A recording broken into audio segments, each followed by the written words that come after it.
I'm Sylvia Satram, and I am a program manager with the Police Department, Police Human Resources, Police Records, and Medical Assistance Unit. I am Detective Lori Adams with the San Diego Police Department. I am currently assigned to the San Diego Police Department Cold Case Homicide Unit. My name is Kalina Tutt. I'm a police officer and I work for the Gang Intervention Unit. We always laugh. It has not been very easy to get to where I'm at today.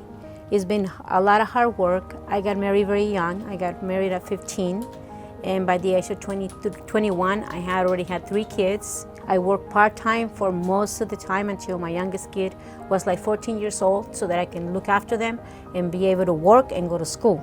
After they got older, I was able to get a full-time job and concentrated on building myself up.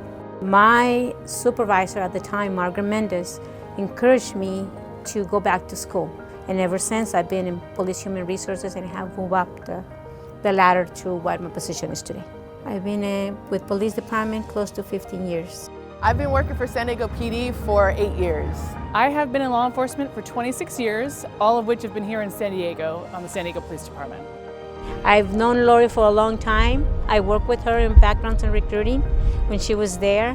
And I know this is the future of our department. Absolutely. It is the future of the department. She is a very strong woman, and she's a role model for other girls out there. I'm very proud of this one, I have to tell you.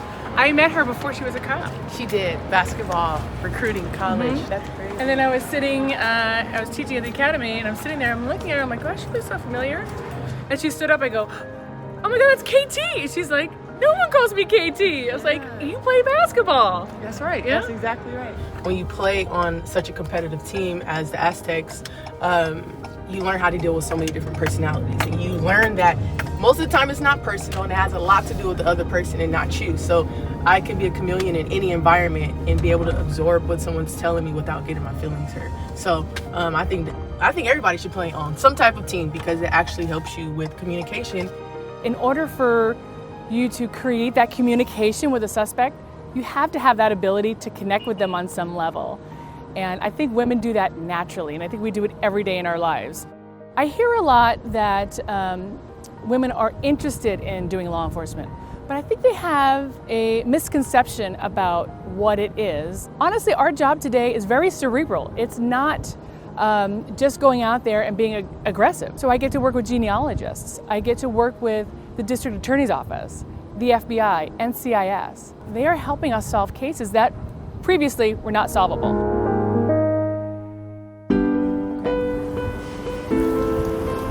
That's my captain. Working in the Gang Intervention Unit as a mentor to elementary age and middle school kids really helps fulfill my mission on the department because I'm giving kids an opportunity to see police officers in a different way and also let them know that they can trust us a little bit more.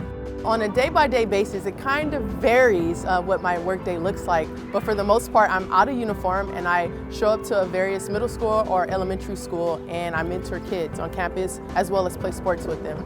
Working with kids is definitely a passion that this job helped uncover in me because I had no idea I would be doing this position as a mentor for children. And every day that I get to wake up, I'm like, okay, I get to teach this girl how to play basketball. Or, okay, I need to figure out if this child needs help with this subject.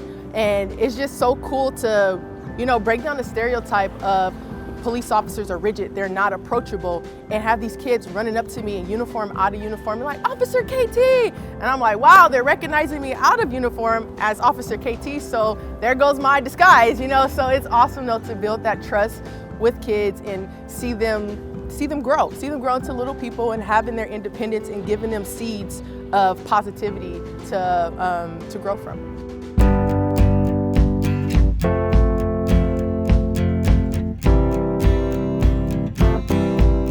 Heart and valor means to me commitment, it means caring, it means compassion and empathy. The past 10, 15 years I've been assigned to either cold case homicides or the sex crimes division, which really requires that heart to speak with individuals in times of trauma and to spend time with them listening to their stories and getting them through that moment, not just from a law enforcement perspective, but from a humanitarian perspective.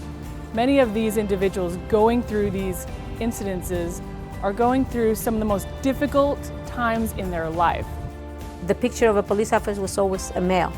No longer the case. You know, I think nowadays we have more women than we did before in the law enforcement field. And I think it brings a different perspective from a woman's view. I think we have the capacity and ability to de-escalate situations and rationalize situations different than men do. I think my heart and valor is embodied every day when I show up on campus for these kids. But one story that stands out to me most is a girl who's 12 years old and her history has been fighting on campus. So that the administration staff is like, have you ever seen her? I'm like, no. They're like, she's tall. I'm like, I've never seen her. So when I meet her and I'm telling her, hey, we have to put this anger somewhere. Do you like anything? She's like, I think I like basketball and football. And I'm like, let's run with it. Let's run with basketball and football. And it warmed my heart for her to say, well, I've never seen someone as tall as me before.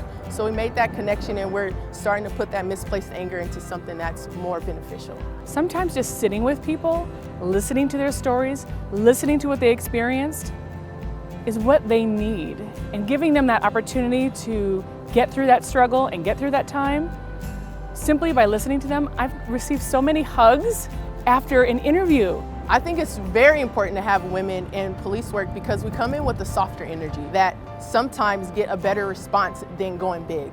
And there's plenty of times I've been on scene where I'm just like, hey, it's okay. And they're like, who's that soft voice? And they're like, is that a woman? And it's like, yes, I'm a female officer. I'm here to listen to you. So sometimes women can bring it down and get more information from people and make people feel more comfortable versus going high.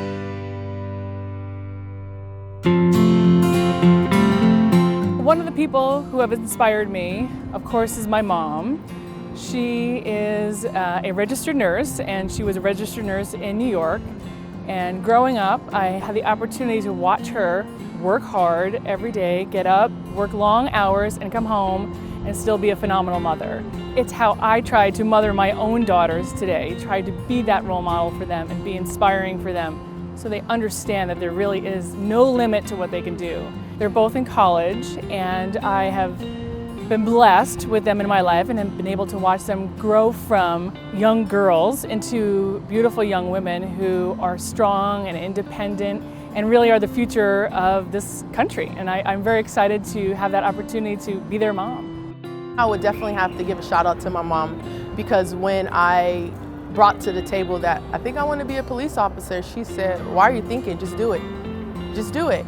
And what I think a lot of people don't give weight to is that sometimes we don't have outside forces telling us that we can't. It's our internal voice. So I had everybody around me saying, you can do it, and it was my own voice telling me that I couldn't. So shout out to my mom for giving me the power behind my voice to do this. And the second person would definitely have to be my coach, Beth Burns. She paved waves for us in basketball that were unheard of during that time period. She was definitely fighting for equal rights. So seeing her fire and drive to stand up to people like, no, this isn't right. Our girls deserve X, Y, and Z just as the men do. So let's get it on board. So definitely shout out to my coach, Beth Burns, for giving me that drive. The women that have encouraged me and have been a role model in my life have always been strong women. And number one would be my mother. My mother is a very strong-willed person that has never allowed us to settle for less than what she thinks we can accomplish. And there were times that she was very hard on me because she would always tell me, I know you can do more, and you're settling for below what you can do. And that is not acceptable for you. At times, you know, I didn't have a very good relationship with her because of that, because she always demanded a lot from me, but now I understand why. And today she still says that. And I'll tell her, you know, you always put pressure on me. And then instead of saying, I'm sorry, she'll tell me, you know why now? Because you could do it.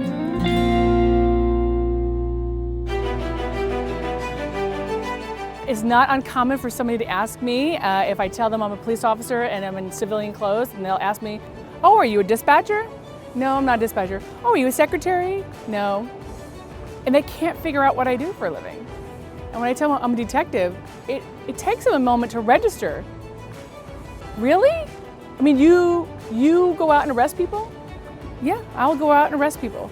People still don't see us as a standalone law enforcement officer. I think there's still a little bit of that misconception that we are somehow there is a male following us around. And I think there's plenty of women out there that are more than qualified to do it. They just don't understand how great this job can be and the availability of different experiences that they can have. I have a grandson that is 10 years old. He told me one time that he wants to become a police officer, but he wants to be SWAT. He had his sister with him, and she says, yes, I want to become a police officer too. I can be SWAT too. And he looked at her and says, no, that's only for men. You're a girl, you cannot be a SWAT officer. So I explained to him, oh no, Matthew, in the police department, men and women are the same. They do the same type of work. And I told him that one of our captains, Captain Williams, was a captain for SWAT, that she was in SWAT. And I told him, she's a very petite person, but she is a very tough woman. I told him, so your sister or any other woman can also be a SWAT officer, so that he can understand that this world is not about being a man or a woman. It's just being a person, and anybody can do the job. I want to let girls know to have the confidence to do something different. You know, just do something different, because you never know what's on the other side of fear. It could be something good. It could be something good. It's going to take you to this age to realize that you are your own roadblock. So just believe in yourself. Grow your wings. Just go.